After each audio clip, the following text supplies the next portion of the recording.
the Queen of Resilience, sits down with each incredible author featured in this highly anticipated anthology. In this captivating series, we delve into the depths of each author's chapter, exploring the hows and whys behind their desire to share their experiences with multiple sclerosis. Prepare to be inspired as these courageous souls recount their triumphs, their challenges, and the resilience that fuels their spirits.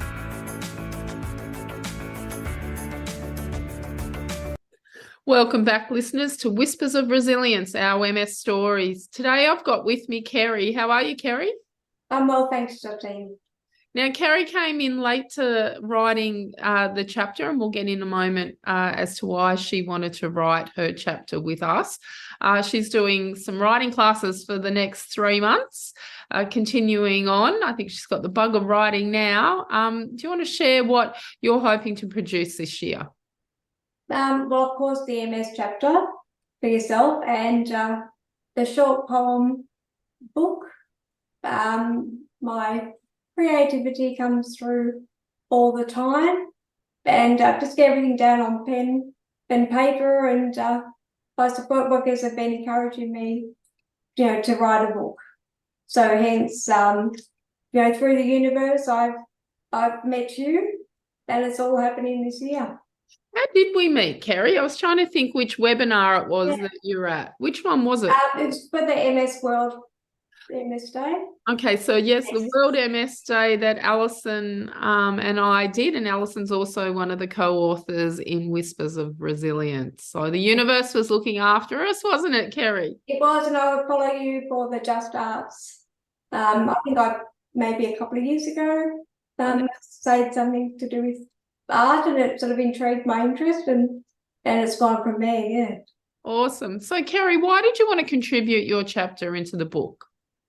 Well, I feel telling my story hopefully will enable anyone else who's newly diagnosed or has a family member with MS to feel that they're not alone, and pick up some things that may happen to themselves, and they're, maybe some tips and tricks along the way. Because when I was early diagnosed, I actually didn't have any sort of knowledge of what MS was. All I knew was the MS readathon from my primary school days. And, I ended up finding out I had a great uncle who was thought to have MS. But that's as far as it went. We didn't really know anyone else. And that's when MS Australia was extremely helpful. They were able to put me onto the right resources, explain a bit about it. But I feel it really is important now to have conversations and discuss with others to make their journey a bit easier. Yeah. That's great, Kerrie, and we're so happy that you came on board. So what type of MS have you got? So I was diagnosed with relapsing remitting MS in 1997, and we probably soon quickly turned to secondary progressive MS. But, it started to look that way after about 5-6 years, and, at the 10-year mark, and yes, it was definitely turned to that progressive stage. With each MRI I had, my first MRI did show the lesions in the brain, a little bit in the spinal cord. But yeah, they sort of kept rearing their ugly head, and but now it's definitely plateaued. But I think I've experienced quite a few symptoms and had my fair share. Yeah.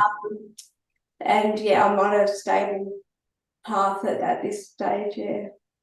So Kerrie, you can't actually use your hands, is that correct? Right.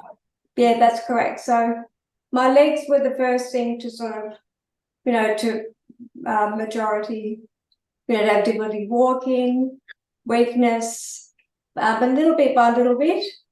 I just thought, I can't, sort of move that leg a bit, as much now. And I always thought I would have use of my hands. And I was in denial because, it started to get hard to wash my hair, or I've been writing for some time, and, then have to stop for a while. just and then eventually, yes, it started, sort of taking away that ability to, grab something out of my purse or type on the computer. Yeah. So I became more reliant on someone else helping me.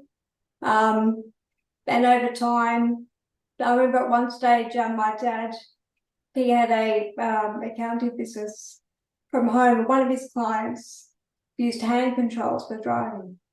So he mentioned that to me, and I thought, it might be a good idea to at least get that in place when I do have my bad days or my legs sort of stop working altogether. I can continue driving with hand controls, and that was a great decision I made because it kept me on the road for probably another few years.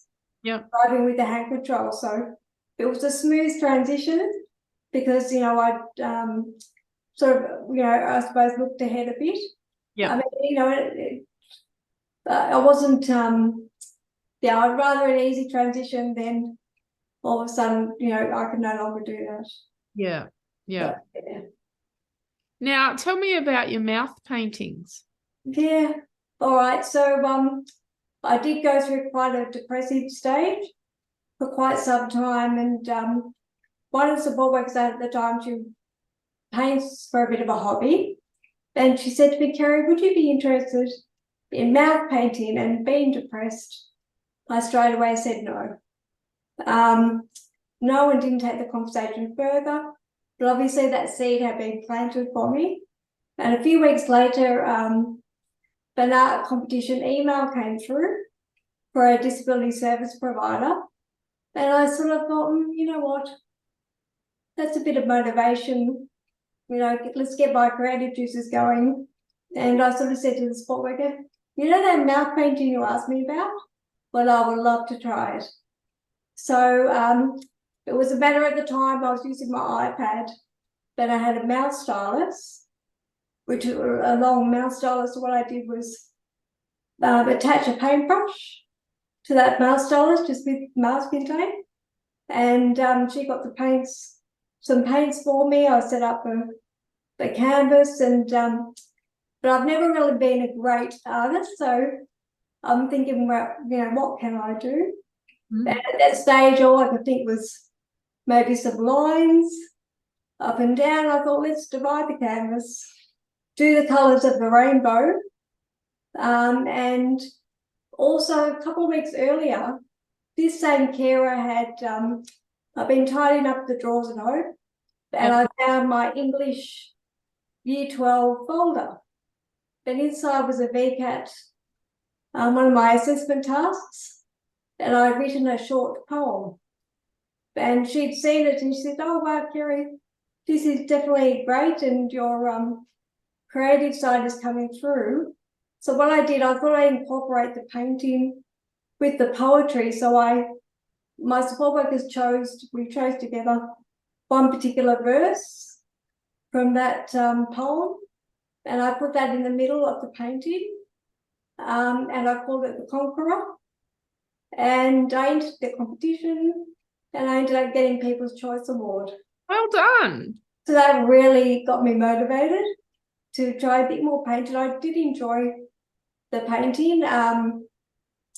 It would get quite tiring for me. Neck muscles, using little muscles I haven't used before. Yeah. There are a lot of thinking involved. But I definitely kept it up. And then also the poetry side came through too, and I just started writing. And you won a scholarship as well, didn't you? Yeah, so the Go for Gold scholarship in 2017. I sort of went through a bit of that story in my chapter.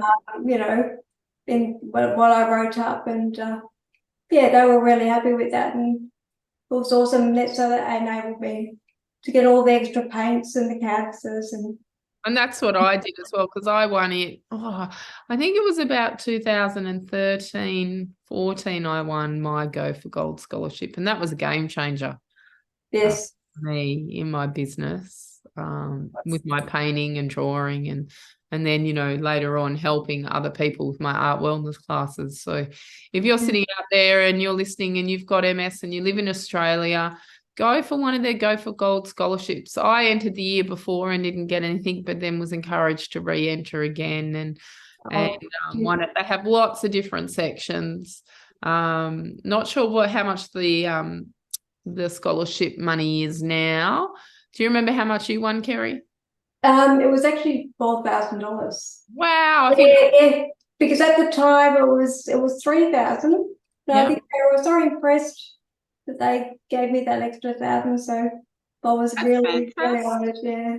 Yeah, I got $3,000.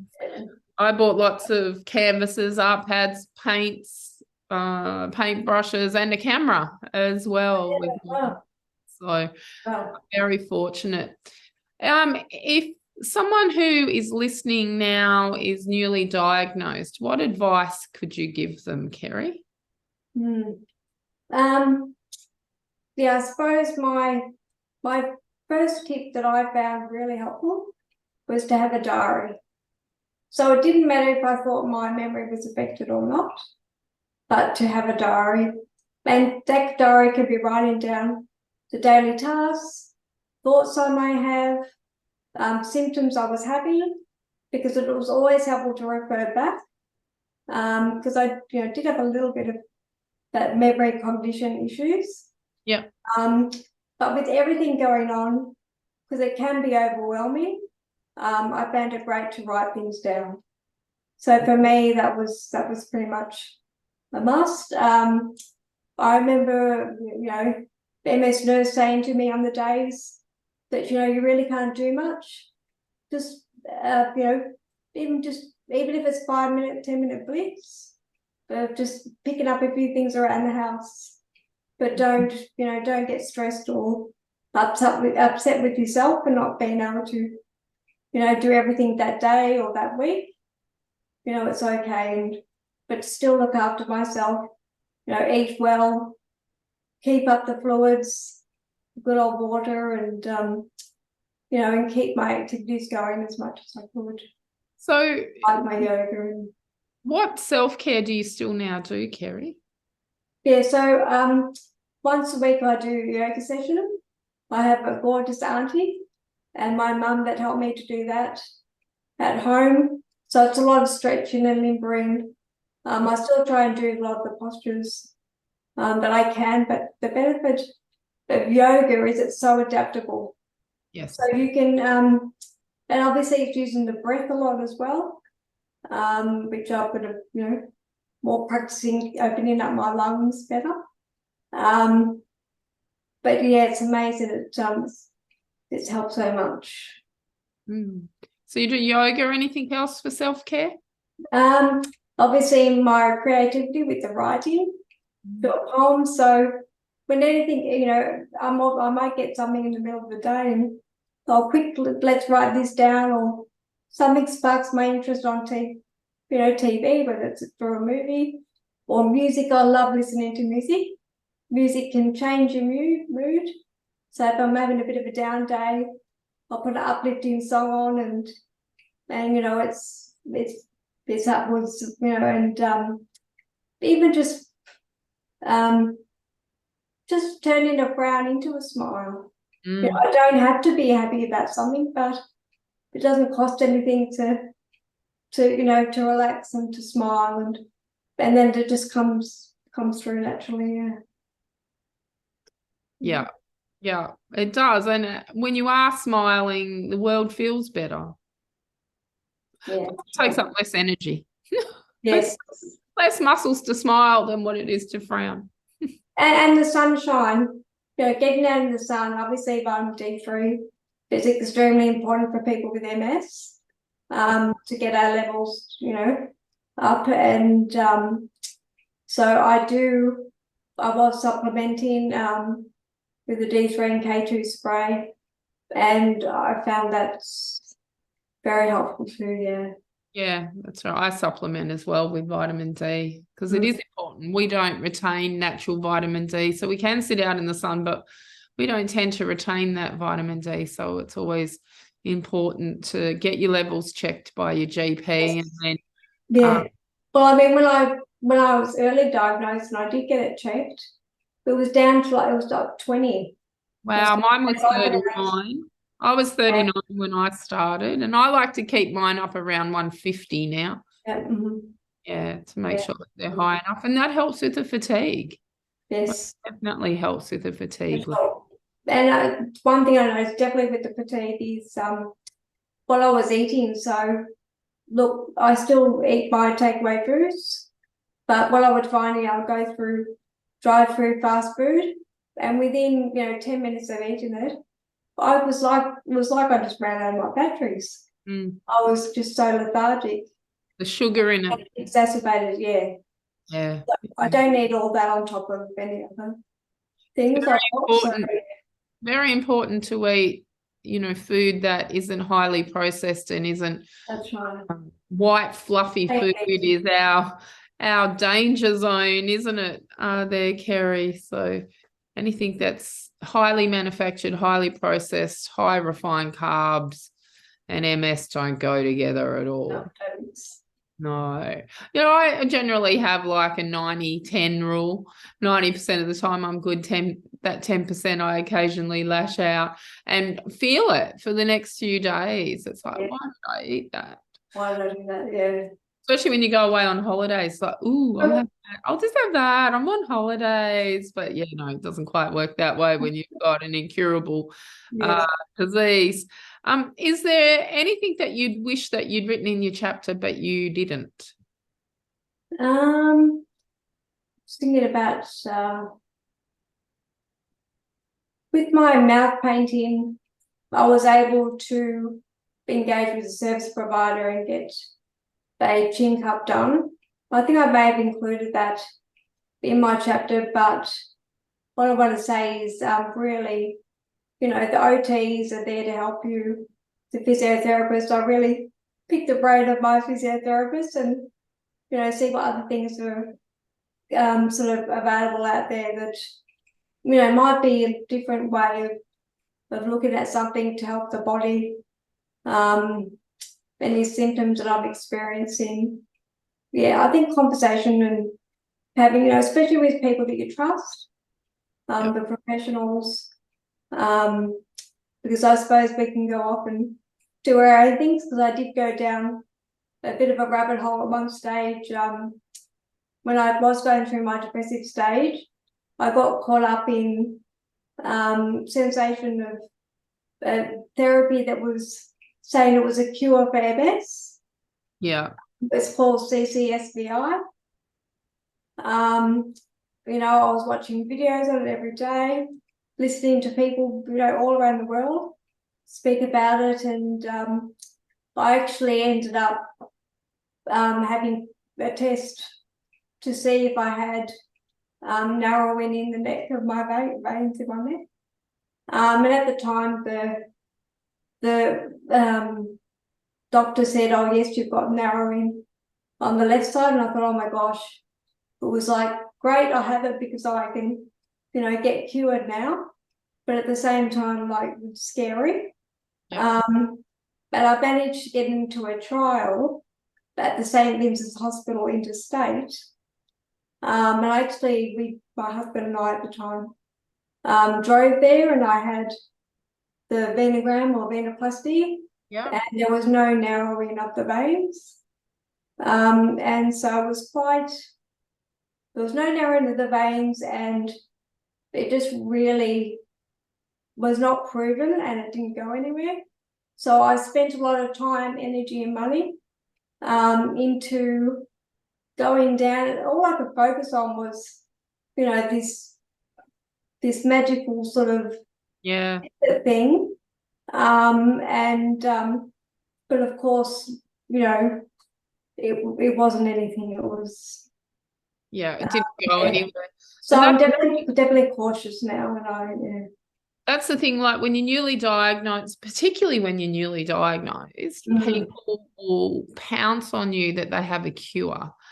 And such as my, second cousin's, third removed auntie's, uncle's, grandmother's, brother's sister, cured from MS by using this magical potion or this magical technique. And as we know, that's just not the case. and that they take advantage of us because we are so emotional and we do have such a desire for a cure and a need for a cure, that people will hand over thousands and thousands of dollars hoping for that miracle. And at the moment, there's just nothing out there as such from it. So, if you are newly diagnosed, really, really do your research. Talk to other MSs, get into the peer support groups and talk to other MSs about if a certain person has approached you or, we're claiming that they've got a cure for you or, to do this thing with your body or that thing with your body. Talk to other people. Don't keep that a secret. And see if anyone else has had experiences or been approached by these people as well, because unfortunately there's many evil people out there in the world that just want to take your money, and they can see that you're desperate for a cure and that you're willing to pay anything for it, and that's where the evilness comes about. That's right. With all of this. Well, Kerrie, a final word to everyone listening out there? I suppose to all the people who are either diagnosed with MS, you'll be on a great journey, because take the opportunities if they arise, like meeting certain people like yourself, Justine. Just conversation and talking. Don't keep things to yourself, because that's when it can sort of simmer and bottle up a bit and get to that depressive stage. And it's okay to reach out, and definitely reaching out is something, And being aware of your body, being aware of your environment, where how it one affects the other, and definitely be aware and reach out. Great advice there, Kerrie. Fantastic advice. And what Kerrie forgot to mention was, if you'd like to purchase the book, it can be available on, it is available on resilienceMindset.com.au and all major online bookstores such as Amazon, Barnes & Noble, across the planet. You'll be able to purchase it, and it will be available on Audible in the next couple of months as well. So, Kerrie, thank you very much for being a part of the MS book, Whispers of Resilience, to share your chapter, being very brave and putting it all out there. Thank you, Justine, for speaking with me today. You're welcome. You're welcome. And look out in the future, people, for Kerrie's book that she's going to bring out with her poetry and also some of her mouth paintings in there as well. We're looking forward to that publication, and that will be available through morpheuspublishing.com.au. So until the next one, and until you read that book, everyone stay healthy. Are you ready to be inspired? Get ready for the book that will touch your heart and ignite your spirit. Whispers of Resilience, Personal Stories of Living with MS is now available for purchase.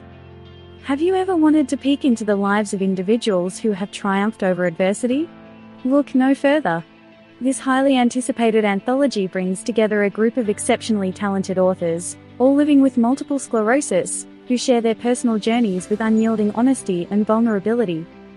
At www.resiliencemindset.com.au, you can now secure your copy of this remarkable book that captures the essence of resilience, hope, and the power of the human spirit. Dive into the stories that will captivate your imagination and open your heart to the triumphs and challenges faced by these courageous individuals. With each turn of the page, you'll witness the unbreakable spirit of these authors, as they navigate the unpredictable terrain of MS. Their words will inspire you, uplift you, and remind you of the incredible strength that lies within. Visit www.resiliencemindset.com.au now and embark on a transformative journey through the pages of Whispers of Resilience. Get your copy today.